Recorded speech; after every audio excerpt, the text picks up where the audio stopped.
Radio, Kids Radio, Kids Radio Show. Tune in to Kids Radio. It's never too late, we're always ready for a show. Tune in to Kids Radio. The songs that you hear will help your music sense to grow. Tune in to Kids Radio and start your hands to clapping or tap your little toe. Tune in to Kids Radio and listen, we're ready to go. This is it, the Halloween night special on KIDS Kids Radio Show. And I'm your ghostly hostess, Carolyn, here to spin a web of music and a tale or two. I'll also be announcing the Witch's Brew contest winner and singing the song later in this show. Let's get things started off with a tune called Trick or Treat from the Tom Thumb record Action Songs for Holidays. If you went out to trick or treat, what would you do if you should meet a Halloween creature in the night? Would it give you a fright? All of the ghosts on Halloween night were out to give the people a fright. They waited until the moon was high, then they floated in the sky.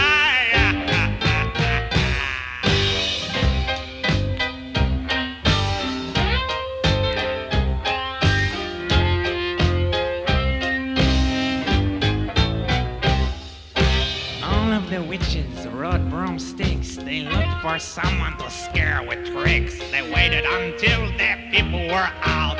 Then they cackled and flew about.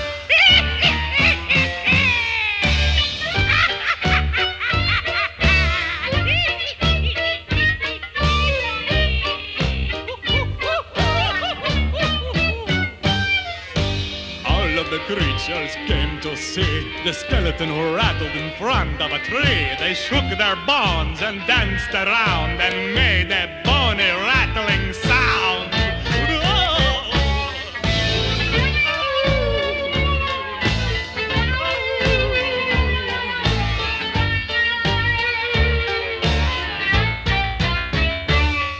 The pirates, goblins, fairies, and elves were dressed so scary they scared themselves. And when they came out on Halloween, they were the worst things to be seen.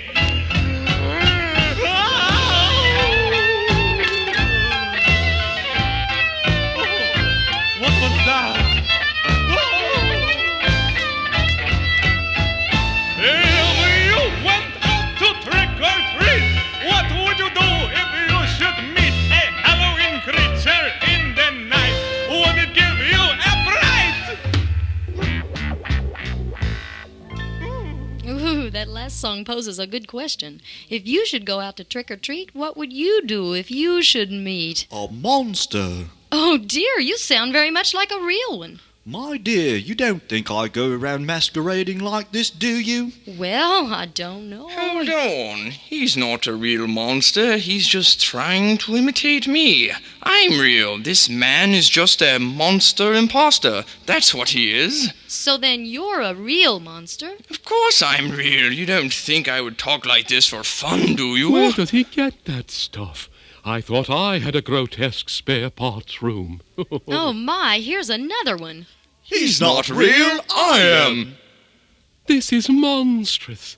Where did you ever dig up such a thing? I can't believe this is happening here on Kids Radio. Unbelievable! Most want to see blood after hearing something like that. Oh no, here's a Count Dracula. I just flew over to see what you had to offer. And I suppose you're the real Count Dracula also. How can he be the real Count Dracula when that is who I am? Here we go again. But my dear Miss Carolyn, I bet he can't even say I want to drink your blood correctly. Only a red-blooded person such as yourself would say such a thing.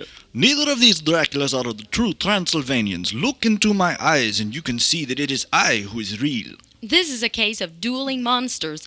Now all we need is Igor to show up, and this would be a regular horror show.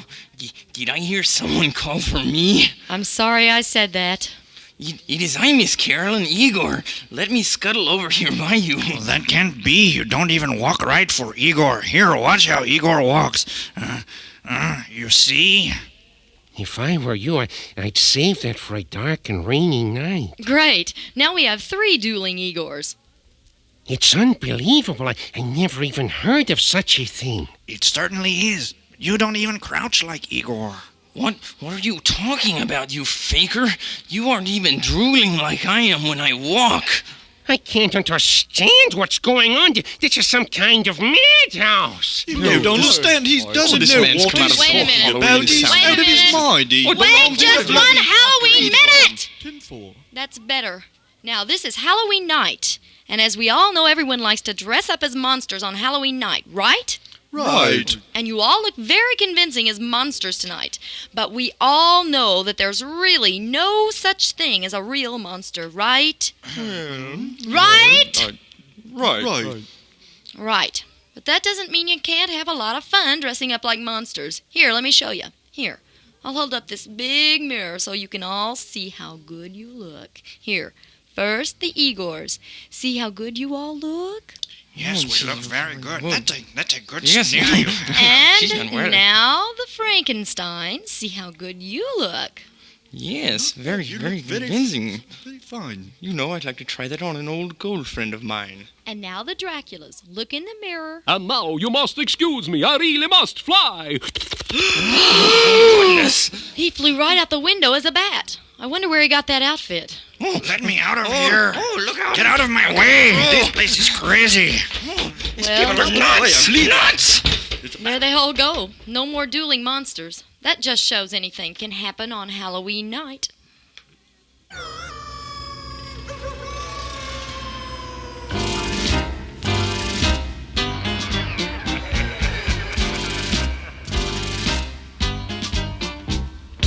There's a special night called Halloween. Goblins, ghosts, and spooks are seen. Skeletons will dance and witches fly on their broomsticks through the sky. Ooh, ooh, it's Halloween. Ooh, it's Halloween. Halloween's the time we'll trick or treat, but beware of who you meet. Maybe underneath that costume you'll meet someone who'll scare you. Boo! Ooh, it's Halloween. Halloween time is such great fun. Get your costumes, everyone. Let's carve jack-o'-lanterns too. Halloween's fun for me and you.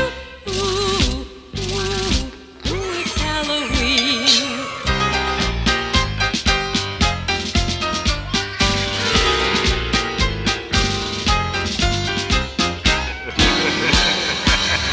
There's a special night called Halloween. Goblins, ghosts, and spooks are seen. Skeletons will dance and witches fly on their broomsticks through the sky.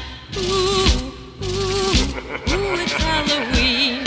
Halloween time is such great fun. Get your costumes, everyone. Let's carve jack-o'-lanterns too. Halloween's fun for me and you. Ooh, it's Halloween. Ooh, it's Halloween.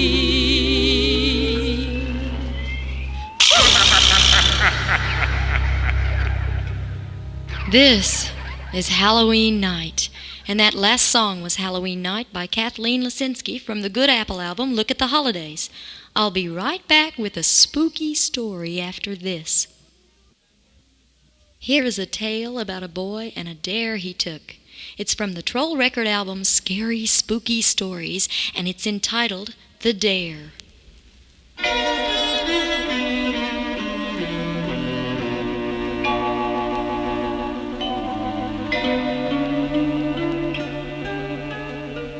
Sometimes, if somebody dares you to do something, don't. You never know where a dare can take you, or what can happen. Especially if you take a dare on a dark night, around midnight. As a matter of fact, I dare you to listen to the story I'm going to tell. Double dare you to listen to it at midnight. Well, maybe you can, because it starts this way. Just a bunch of boys sitting around and talking and telling ghost stories, trying to scare each other. And they just happened to talk about an old man who had just died and been buried just that day. The old man never liked the boys, and the boys never liked him. And so they talked. One of the boys said the old man was so mean that if any of them sat on his grave, the old man would probably reach up and grab him. And one of the boys, his name was Jim, said that was just a lot of nothing. Even if someone sat on the grave at midnight, nothing would happen. One of the boys dared him to do just that. And Jim said it was silly. And then they all dared him. And what else could he do? He said he didn't believe in ghosts or anything like that, so he took the dare. And to prove that he would do what they wanted him to do, he said he'd leave his jackknife sticking in the grave for proof. And that was that, until that night. At 11:30, a half hour away from midnight, Jim got out of bed, dressed, remembered to take his penknife, and carefully left his house. He didn't want to wake his parents because they wouldn't understand about going to a graveyard at midnight. And then, when he was outside, he remembered he had forgotten his flashlight. Oh, but it didn't matter. It was a bright, moonlit night. Just the sort of night to visit a grave, if you didn't want to be frightened. Even so, even if it was pretty light outside, Jim was afraid. After all, he didn't really know too much about ghosts. He just didn't believe in them. But maybe that wasn't enough. Maybe there were ghosts. And he began to wish he hadn't taken the dare. But a dare was a dare. And he came to the graveyard. He opened the iron gate of the graveyard. The moon shone on the gravestones all around him. And they stood white, looking like ghosts. And he looked for the old man's grave.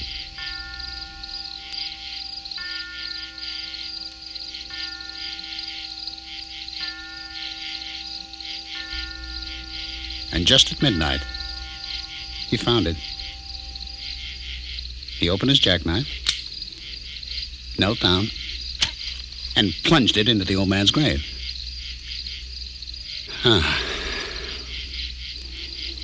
Nothing happened. It was after midnight. He had gone through with the dare, and he started to get up. But he couldn't. He couldn't move. Something was keeping him there on the grave. The old man? He didn't know. All he knew was that he couldn't move.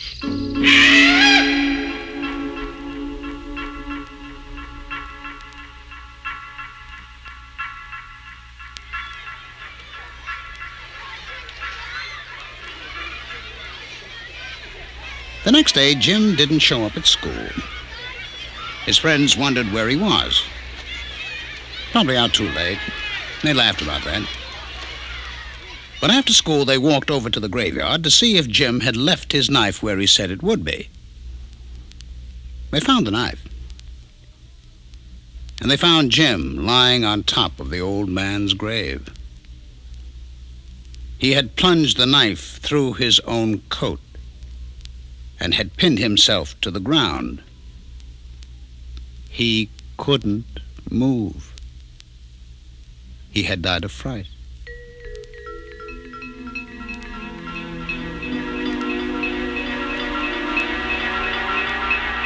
Now, that's not very scary, is it?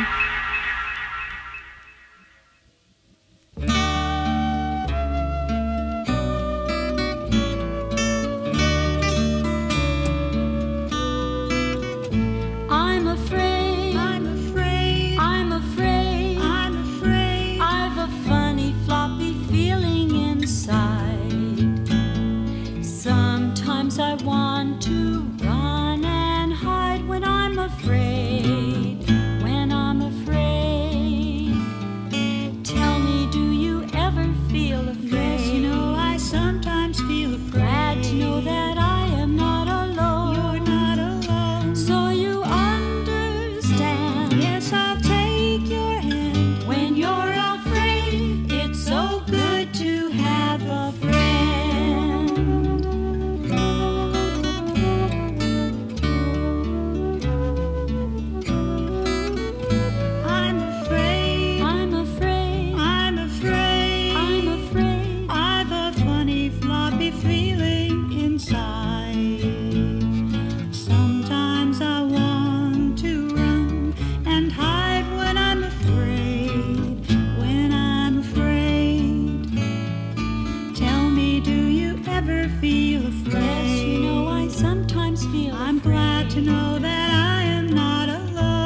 That song, I'm afraid, touches a chord in all of us, I think, especially after a scary story like The Dare.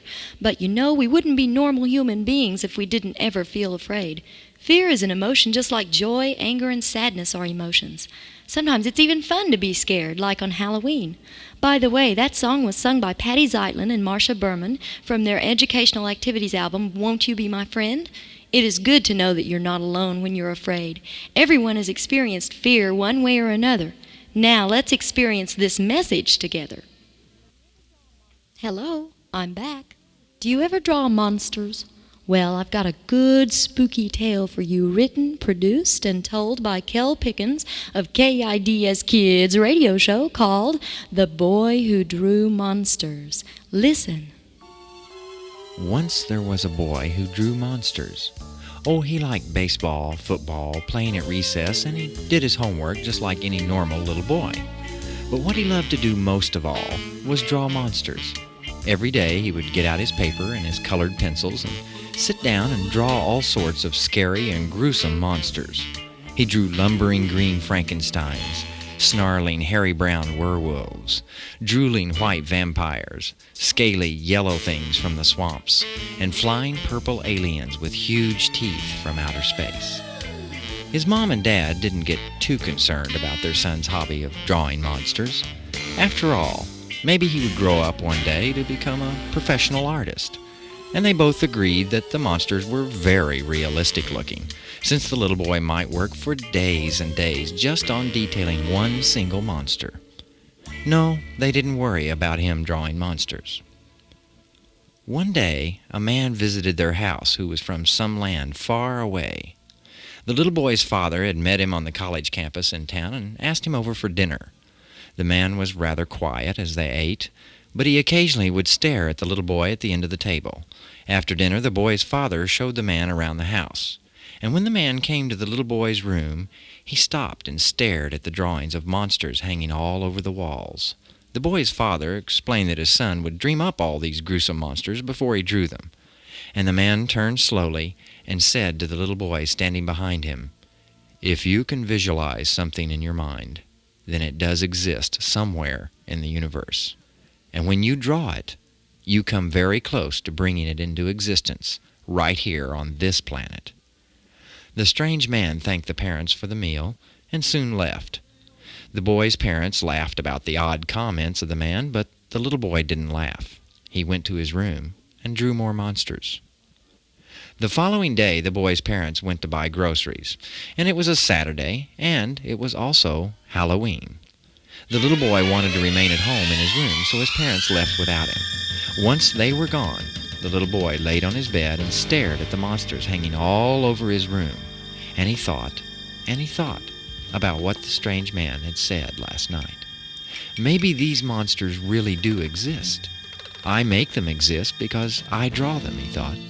He closed his eyes and he thought about his monsters moving and the sounds they would make. His head began to spin the more he thought about his monster world. And then he heard something. It was faint at first, but then he heard more sounds. He kept his eyes closed and listened harder. The strange sounds were coming from all over his room. Now he was becoming afraid to open his eyes. The noises were getting louder, and they sounded like the sounds of monsters. Finally, the boy opened his eyes. He opened them very, very wide. At the grocery store, the boy's parents met the strange man who'd been at their house the day before. He had a sack in his hand containing something he had just purchased from the store, and he asked the parents where the boy was, and they told him that their son was back at the house. He wanted to stay in his room this afternoon for some reason. The man looked at them in a frightened manner and exclaimed, "But don't you know this is Halloween?" And then he ran out of the doors of the store. The boy's parents looked at each other and shrugged their shoulders as they continued their shopping. As the strange man entered the back door of the boy's home, he clutched the sack containing something at his side. He found the boy hiding in the kitchen behind a table, his eyes wide open in terror. The man reached inside his sack and slowly pulled out something in his hand that the boy couldn't quite make out in the dim light of the evening. As the man started down the hall toward his room, the boy ran from behind the table to warn him, but it was too late. The strange man opened the door of the room, and a large green hand grabbed him as the air filled with snarls. And then a brown hairy arm curled around the man to pull him into the room, now filled with purple aliens, yellow swamp creatures, and white vampires. The boy saw the man raise the object from the sack in the air as he was plunged into the room. But this time he understood what it was the man had in his hand. The snarling in the room rose to loud cries and yells, and finally, silence. The boy crept down the hall and looked into his room. All the papers on his walls were blank. There was no one or no thing in his room now. Only the object that the strange man had brought with him lay on the floor. The boy's parents soon returned from their shopping and found their son sitting at a table in the kitchen. He was staring out the window and holding an object in his hand. As his mother began unloading the groceries, his father approached the boy to get a better look at what he was holding in his hand. And yes, it was the same object that the strange man had boldly entered the boy's room with and left behind. And when the father saw what the object was, well, he simply turned and went back to help his wife unload the groceries. After all, it was not out of the ordinary to find his son holding a very large rubber eraser, since he was the boy who drew monsters. That was a chilling story. I'm glad it can't really happen, or can it? And now, what you've all been waiting for, the announcement of the Witch's Brew Contest winner. And it was a tough decision. First, I want to thank everyone who sent in a list, and there were so many good ones. They were all so good, but we had to choose just one. Before I announce the winner, I want to tell everyone that we used most of the people who work at KSPI to judge the contest entries. We finally narrowed it down to that special one. But I want to read off all 15 things that deserve honorable mention. Listen and see if any of them are yours. Witch's Pimple, Candlelight, Thunderbits, Foul Language, Wrinkled Hands, Hot Checks, Wilted Roses, Antifreeze, Pantyhose, Pepe Le Pew, Rubber Snakes, Fake Eyelashes, Cigarette Butts, Poison Ivy, and Ghost Hair. Now I want to announce the third place winner, who is Rex Minham. Now the second place winner, Jennifer Moody. And now I'll sing the ingredients written by the winner of our Witch's Brew contest, who is Jonathan Kosan. Horny toads, chili peppers, bats, nose too. Stir them in my witch's brew. I got magic, alakazam-a-kazoo. Roly-polies, meadow muffins, lizard hair too. Stir them in my witch's brew. I got magic, alakazam-a-kazoo.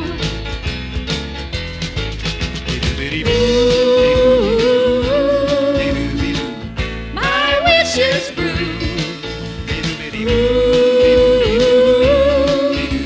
What's it gonna do to you?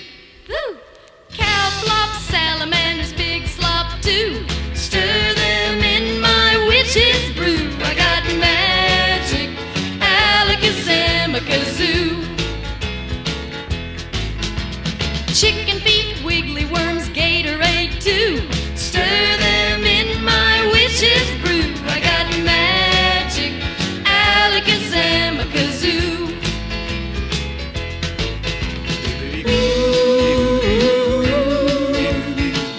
My witch's brew. What's it gonna do to you? Tick leg, fly wings, cat eyes too. Stir them in my witch's brew. I got magic, alakazam-a-kazoo. Yeah, yeah, I got magic, alakazam-a-kazoo. Woo! Congratulations to you, Jonathan Kosan. Thanks for being here on the KIDS Kids Radio Show Halloween Special. I hope you had a good time and didn't get too scared. Sweet dreams. Bye.